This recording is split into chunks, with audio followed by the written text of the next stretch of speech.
ICC পুরুষ টি-20 বিশ্বকাপ 2026 ঘিরে তৈরি হয়েছে বড় জটিলতা। এই পরিস্থিতিতে পাকিস্তান ক্রিকেট বোর্ডের সাবেক চেয়ারম্যান নাজাম শেঠি প্রকাশ্য বর্তমান চেয়ারম্যান মহসিন নকভির পাশে দাঁড়িয়েছেন।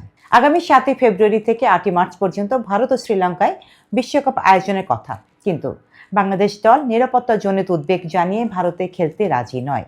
তারা ম্যাচগুলো শ্রীলঙ্কায় সরানোর আবেদন করেছে। এই বিরোধের সূচনা হয় আইপিএলের কলকাতা নাইট রাইডার্স দল থেকে মুস্তাফিজুর রহমানকে বাদ দেওয়ার ঘটনার পর থেকেই। বাংলাদেশের অভিযোগ, বিসিসিআই এর নির্দেশে এই সিদ্ধান্ত নেওয়া হয়েছে। এরপর বিসিবি আইসিসির কাছে আনুষ্ঠানিকভাবে ভেন্যু পরিবর্তনের আবেদন জানায়। আইসিসি ও বিসিবির মধ্যে একাধিক বৈঠক হলেও কোনো সমাধান আসেনি। চলতি সপ্তাহে আইসিসি স্পষ্ট জানিয়ে দেয়, সূচি বদলানো হবে না। একই সঙ্গে বাংলাদেশকে 24 ঘন্টার আলটিমেটাম দেওয়া হয়। তবুও বিসিবি অনড় থাকে এবং শেষ পর্যন্ত আইসিসি ডিসপিউট রেজলিউশন কমিটিতে যায়। এই টানাপোড়েনের মধ্যেই আসে বড় খবর, বাংলাদেশ যদি বিশ্বকাপ বয়কট করে তাহলে পাকিস্তানও একই পথে হাঁটতে পারে।